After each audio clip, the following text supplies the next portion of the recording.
Good morning, students. I have already discussed the lesson, my story, with you. So, today we will discuss the activity part. মই আগতে এইটো লেসনটো তোমালোকৰ লগত আলোচনা কৰিছোঁ সো আজি আমি এক্টিভিটি পাৰ্টটো আলোচনা কৰিম ঠিক আছে এতিয়া চোৱা এক্টিভিটি 1ত কি আছে Read the autobiography written by Water and complete the sentences in the bubbles. এতিয়া চোৱা কাষত এটা পানীৰ টোপালৰ ছবি আঁকিছে আৰু কেইটামান সাৰ্কুলৰ ভিতৰত কেইটামান লাইন দিয়া আছে এতিয়া আমি 1 2 এনেকৈ খালি ঠাইবিলাক পূৰ কৰিব লাগিব কি হেৰে পূৰ কৰিব দিছে autobiography by the water so etu eta water e likha autobiography hobo mane somu jiboni hoine autobiography written by the water etia so prothom line to ki dise I help you to grow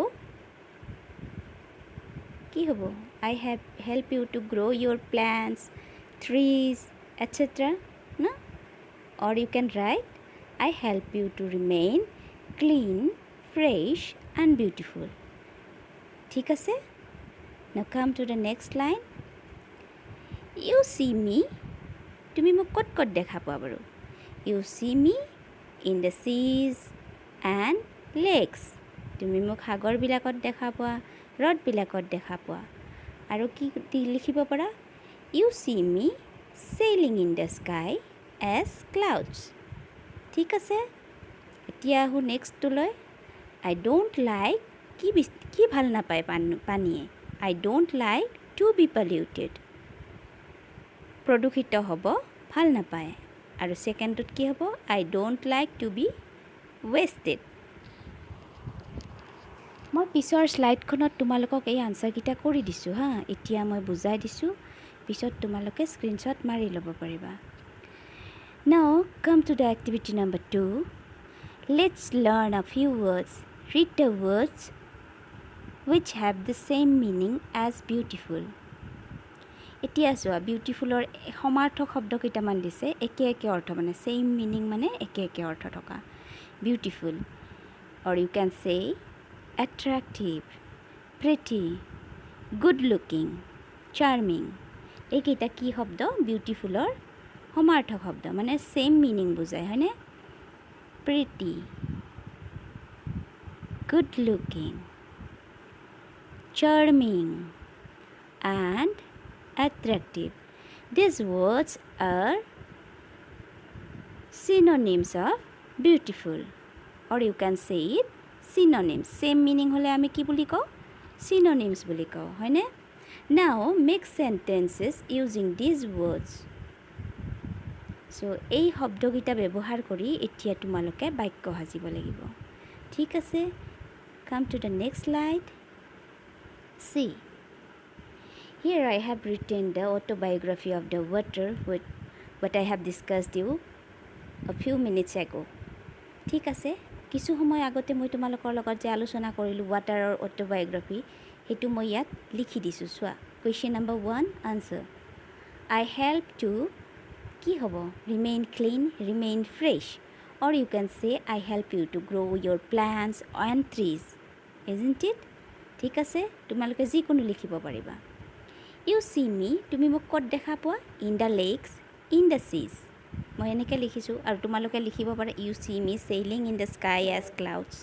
ঠিক আছে next to I don't like to be polluted I don't like to be wasted ঠিক আছে বুজি পাইছা এতিয়া এটো screenshot মাৰি ল'ব পাৰা so come to the next page see here I have written the sentences these words are synonyms to beautiful হয়নে এই ওয়ার্ড কিটা কি হৰ আছিল বিউটিফুল টুৰ synonym হয়নে good looking pretty charming attractive beautiful,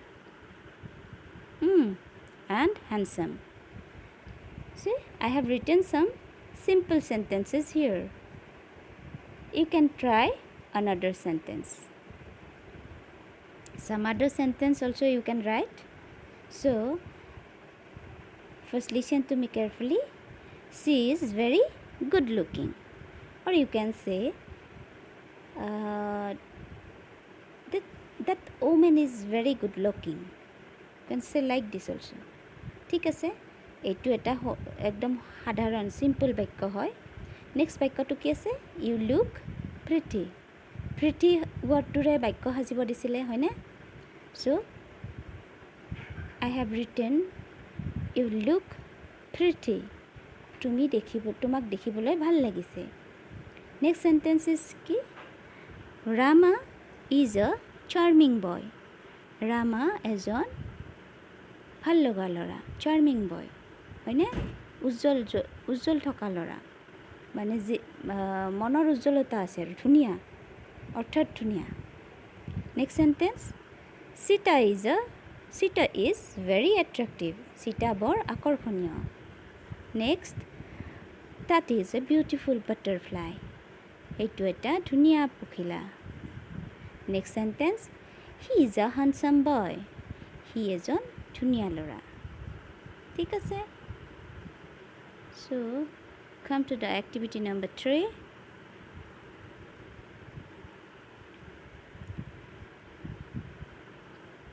Look at the pictures. Read the sentences. এতিয়া চোৱা, তলত 3খন ছবি দিছে হয়নে? এই ছবিকেইখনলৈ চোৱা আৰু বাক্যকেইটা পঢ়া। প্ৰথম ছবিখনত কি আছে? মানুহজনে শুই আছে হয়নে? বিচনাখনত মানুহজনে শুই আছে, খাটখনত। দ্বিতীয় ছবিখনত লেডি এগৰাকীয়ে এইটো বজাৰৰ মোনালৈ আহি আছে। তৃতীয় ছবিখনত কি কৰিছে? কাষত এখন কোদাল থৈ পেলাই মানুহজনে গছৰ তলত জিৰণি লৈছে। এতিয়া আহোঁ, আমি তলৰ বাক্যকেইটা পঢ়ি লওঁ। 1. Arun Das is a bus driver. He drives a bus. Now he is asleep. এই যে মানুহজন দেখিছা, এখেতৰ নাম অৰুণ দাস।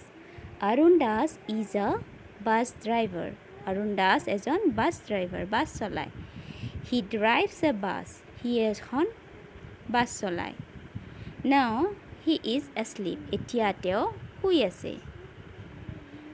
2 নম্বৰ ছবিখনত চোৱা, Miss Amiya Dutta is a teacher. এই তিৰোতাগৰাকী যে দেখিছা, লেডিগৰাকী কি হয়? টিচাৰ হয়, শিক্ষয়িত্ৰী হয়। She teaches English in a school. তেখেতে এখন স্কুলত, বিদ্যালয়ত ইংৰাজী শিকায়। Now she is in the market. এতিয়া তেখেত বজাৰত আছে। এতিয়া আহোঁ তৃতীয় ছবিখনলৈ। Raghu Bora is a farmer. He plows the land. Now he is resting under a tree. এই মানুহজনৰ নাম Raghu Bora. Raghu Bora is a farmer. Raghu Bora এজন খেতিয়ক। He plows the land. He মাটিত হাল বায়। তেওঁ মাটিত হাল বায়। Now he is resting under a tree. এতিয়া তেওঁ গছ এডালৰ তলত বহি জিৰণি লৈ আছে। ঠিক আছে, কি বুজি পালা এতিয়া? এই গোটেই বাক্যকেইটাই আমাক কি বুজাইছে বাৰু? গোটেইকেইটা বৰ্তমান সময়ত হৈ থকা কথা হয়নে? চলি থকা ঘটনা। এতিয়া চাবা, তলৰ চাৰ্টখন দেখিছানে? এই চাৰ্টখন কি আছে প্ৰথম বক্সকেইটাত? What happens today and every day? What happens in the past? What is likely to happen in future? আমাৰ 3টা কথা দিছে হা। Today or every day. Next দিছে past, PAST, past. আৰু নেক্সটটো দিছে future, FUTURE, future. এতিয়া চোৱা, আৰু বাক্যকেইটা চাবা। What happens today and every day? আজি কি হয় আৰু সদায় কি হৈ থাকে? Arun Das drives a bus. Arun দাসে এখন বাছ চলায়। Miss Amiya Dutta teaches English. Miss Amiya দত্তই ইংৰাজী শিকায়। Raghu Bora ploughs the field. Raghu বৰাই পথাৰখন চহায়। Now come to the next column. Here what is written here? What happened in the past. অতীতত কি হৈছিল, মানে ঘটি যোৱা ঘটনা। অৰুণ দাস ড্ৰ'ভ আ বাছ। অৰুণ দাসে এখন বাছ চলাইছিল। বাক্যটোলৈ মন কৰা। ইয়াত কি আছিলে? প্ৰথমতে কি আছিলে? টুডে অৰুণ দাস ড্ৰাইভছ আ বাছ। অৰুণ দাসে এখন বাছ চলায়। কিন্তু এতিয়া এইটো বাক্যত চোৱা, অৰুণ দাস ড্ৰ'ভ আ বাছ। ড্ৰাইভ শব্দটো ইয়াতে কি হৈছে? ড্ৰ'ভ হৈছে, পাষ্ট টেন্সত হৈছে, হয়নে? মেইন ভাৰ্ব আছিল ড্ৰাইভ, ড্ৰাইভটো কি হৈছে? ড্ৰ'ভ হৈছে। চ' অৰুণ দাস ড্ৰ'ভ আ বাছ। অৰুণ দাসে এখন বাছ চলাইছিল। সম্পূৰ্ণ অৰ্থটো চেঞ্জ হৈ গৈছে, হয়নে? এতিয়া নচলাই, আগতে চলাইছিল। নেক্সট চোৱা, মিছ আমিয়া দত্তা টট ইংলিছ। ইয়াতে চোৱা, ইয়াতে আছিলে টিচ, ইয়াতে কি হৈছে? টট হৈছে। চেঞ্জ কিহত হৈছে? মেইন ভাৰ্বটো চেঞ্জ হৈছে। টিচটো প্ৰেজেণ্ট টেন্সত আছিলে, টিচৰ পাষ্ট টেন্সটো কি হৈছে? টিচাৰ্ছ। টিচৰ পাষ্ট টেন্স টট। ঠিক আছে। মিছ আমিয়া দত্তা টট ইংলিছ। মিছ আমিয়া দত্তাই ইংলিছ শিকাইছিল। Raghu Bora ploughed the field. ইয়াতে মন কৰা, ইয়াত আছিল প্লাউজ, আৰু ইয়াতে কি হৈছে? প্লাউড। চ' এইটো পাষ্ট টেন্সত হৈছে ভাৰ্বটো। Raghu Bora ploughed the field. মন কৰিছানে শব্দকেইটা? ইয়াতে চোৱা টিচাৰ্ছ আছিলে, ইয়াতে কি হৈছে? টট হৈছে। এইটো চোৱা ড্ৰাইভ আছিলে, ইয়াতে কি হৈছে? ড্ৰ'ভ হৈছে। এতিয়া চোৱা, what is likely to be happen in the future. এতিয়া ফিউচাৰত কি হ'ব? Arun Das will drive a bus. Arun দাসে এখন বাছ চলাব। Miss Amiya Dutta will teach English. Miss Amiya দত্তাই ইংলিছ শিকাব। Raghu Bora will plough the field. Raghu বৰাই পথাৰখন চহাব। চ' ফিউচাৰত, ভৱিষ্যতত কি হ'ব? চলাব, মানে এতিয়া কৰা নাই। Arun Das will drive a bus. Arun দাসে এখন বাছ চলাব। ইয়াত ড্ৰাইভটো ঠিকে আছে। কি ইউজ হৈছে? উইল, এই শব্দটো দেখিছা নহয়? Will drive. Miss Amiya Dutta will teach. কি হৈছে? উইল টিচ। ফিউচাৰত কি হৈছে? উইল ব্যৱহাৰ হৈছে আৰু মেইন ভাৰ্বটো টিচে হৈ আছে। Raghu Bora will plough.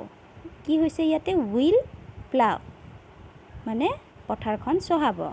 বুজি পাইছা? এইটো আমাৰ 3টা সময়ৰ বাক্য দিছে, হয়নে? What happens today and everyday, মানে যিটো এতিয়া হৈ থাকে বা সদায় হৈ থাকে, আজি হৈছে বা সদায় হৈ আছে, সেইটো তেনেকুৱা ধৰণৰ 3টা বাক্য দিছে। ঠিক সেইকেইটা বাক্যই যেতিয়া আমি আগতে হৈছিল বুজাম, তেতিয়া কেনেকৈ লিখিম সেইটো দিছে, হয়নে? আৰু ঠিক সেইকেইটা বাক্যই পিছত যদি হয় কেতিয়াবা, এতিয়া হোৱা নাই বা পিছত আগতে হোৱা নাছিল কিন্তু ভৱিষ্যতত হ'ব, তেতিয়া কেনেকুৱাকৈ লিখিছে বাক্যবিলাক? উইল ড্ৰাইভ, উইল টিচ, উইল প্লাউ। চেঞ্জ কিহত হৈছে মন কৰিবা হা। গতিকে ইয়ালৈকে বুজি পালা নহয়?